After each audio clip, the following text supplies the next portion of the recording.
అందరికీ నమస్తే. నా పేరు తులసి చందు. నా జర్నలిజం కెరియర్ మొదలైంది గద్దర్ గారిని ఇంటర్వ్యూ చేయడంతో. అప్పుడు నాకు 19 ఏళ్ళు. ఆదిలాబాద్ జిల్లాలో ఆయన ఒక సాంస్కృతిక కార్యక్రమానికి వచ్చారు. ఆయన గజ్జెగట్టి పాడుతుంటే నా కళ్ళల్లో ఫస్ట్ టైం చూశాను. మాది రాయలసీమ. అసలు అప్పటిదాకా నాకు ఏమీ తెలీదు. అప్పుడు నేను జర్నలిజంలోకి వచ్చి 1 నెల అయింది. ఒక ట్రైనీ జర్నలిస్ట్ గా ఆదిలాబాద్ లో ఉండే ఒక జర్నలిస్ట్ దగ్గర నేర్చుకోవడానికి పంపించారు. అక్కడ గద్దర్ గారిని చూసి ఆయన పాడుతుంటే ఆడుతుంటే ఒక ఉద్వేగం, ఏమీ తెలియని ఒక పసిపిల్లల్లో కలిగే ఒక ఉద్వేగం నాలో. ఆ తర్వాత అలాంటి ఒక చిన్న జర్నలిస్ట్ ఎవరినైనా ఇంటర్వ్యూ అడిగితే బహుశా ఆ స్థాయిలో ఉండే వాళ్ళు ఇవ్వకపోవచ్చేమో, కానీ నన్ను చాలా ఆత్మీయంగా పిలిచారు, మాట్లాడారు. చాలా అమాయకమైన ప్రశ్నలు ఏవో అడిగాను. అది టెలికాస్ట్ అవ్వలేదు, బట్ అది నాకు ఒక అద్భుతమైన జ్ఞాపకంగా మిగిలిపోయింది. ఆ తర్వాత ఆయన శరీరంలో ఉన్న తూటాకి 25 ఏళ్లు నిండిన సందర్భంగా ఆయన జీవితంలో ఆయన జీవితాన్ని ఆయనతోనే చెప్పించాలి. ఎవరు గద్దర్ మీద రకరకాల విమర్శలు వచ్చాయి. అంటే గోడ దెబ్బ చెంప దెబ్బ అంటారు కదా, ఇటువైపు వాళ్ళు ఆయన ఏ భావజాలాన్ని అయితే నమ్మారో, ఏ భావజాలం కోసం అయితే నిలబడ్డారో వాళ్ళు విమర్శించారు, వాళ్ళు తిట్టిపోశారు, వాళ్ళు ట్రోల్ చేశారు, లిటరల్ గా ట్రోల్ చేశారు. ఆ తర్వాత ఆయన ఎవరి మీదైతే పోరాడారో వాళ్ళు చీల్చి చెండాడుతూ వచ్చారు. అలాంటి సందర్భంలో గద్దరు భక్తి మార్గం పట్టాడు అని చెప్పి రంగనాయకమ్మ లాంటి వాళ్ళు కూడా విమర్శలు చేశారు. సో వీటన్నిటిని ఆయనతో మాట్లాడాలి అని చెప్పి నేను ఒక ఇంటర్వ్యూ చేశాను. దాంట్లో విమల గారిని కలిపి ఇంటర్వ్యూ చేశాను.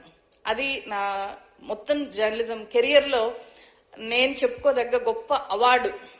అంటే నేను గద్దర్ని కలిసిన ఈ 2 సందర్భాలు నా చేతిని గద్దర్ ముద్దాడాడు. సో నా వీడియోలు చూశానని చెప్పారు. వీడియోలు చూసి నాకు ఫోన్ చేసి మాట్లాడేవాళ్ళు, అమ్మా తులసి అని. ఆ పిలుపు చాలా గొప్పగా అనిపించేది నాకు.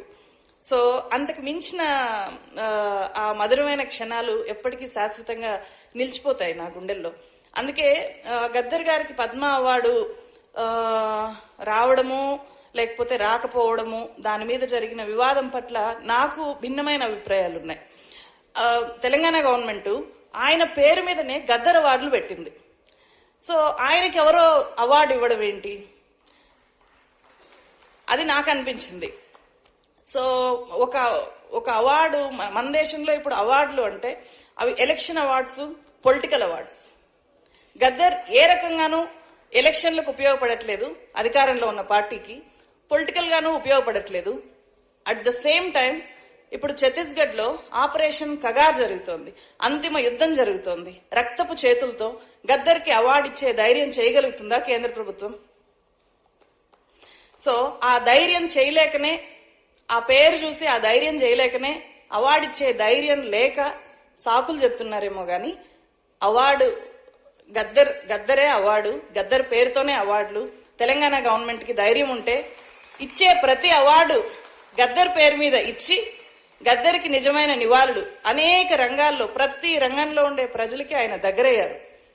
ఆయన తెలియని మనిషి లేరు, ఆయన ప్రజల మనిషి. సో ప్రజలకు సంబంధించి ప్రజలకు నిజమైన సేవలు చేసే అన్ని రంగాలకి గద్దర్ పేరుతో ప్రత్యేకమైన అవార్డులను విస్తరించాలే గాని గద్దర్కి అవార్డు రాలేదు అని చెప్పి కోరుకోవడం అనేది అంత నాకు కరెక్ట్ గా అనిపించట్లేదు. అలాగే మనకు చరిత్రలో చూస్తే 2 రకాల వ్యక్తులు చరిత్రలో నిలిచిపోయి ఉంటారు, చరిత్ర సృష్టించుంటారు వాళ్ళు. ఒకరు చరిత్రహీనులుగా చరిత్రలో నిలిచిపోతారు, ఇంకొకరు చరిత్ర వీరులుగా చరిత్రలో నిలిచిపోతారు. సో మన దేశంలో చరిత్రహీనులు ఉన్నారు, చరిత్ర వీరులైన వాళ్ళు నిజ జీవితంలో అంటే వాళ్ళు బతికున్నప్పుడు చాలా కష్టాలు పడి ఉంటారు, సొంత ఫ్యామిలీని చూసుకోలేరు, అందరూ వాళ్ళని విమర్శిస్తూ ఉంటారు, తూటాలు పేలుతాయి, తూటాలని మోస్తూ ఉంటారు.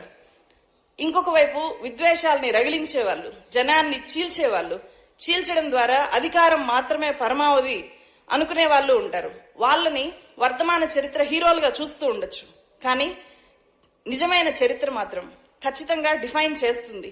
హిట్లర్ ని ఎలా డిఫైన్ చేసిందో మన దేశంలో కూడా అలాంటి చరిత్ర ఖచ్చితంగా నమోదవుతుంది. ఎవరు చరిత్ర వీరులు, ఎవరు చరిత్ర హీనులు అనేది ప్రజలు నిర్ణయిస్తారు. అలాంటి చరిత్ర వీరుడిగా గద్దర్ గారు ఎప్పుడూ నిలిచిపోతారు. జోహార్ గద్దర్ అన్న. థ్యాంక్ యూ తులసి. నీ తాతకు తాత హిట్లరుగాడు, నీ ఓలోనే నిర్ర నీలిగితే ఎర్రదండు, వానింటబడితే నువ్వు గుండాగిపోయి గుటుక్కు అన్నాడు. అద్భుతమైన వీరుడు గద్దరన్న. ఆకాశంలోనే కాదు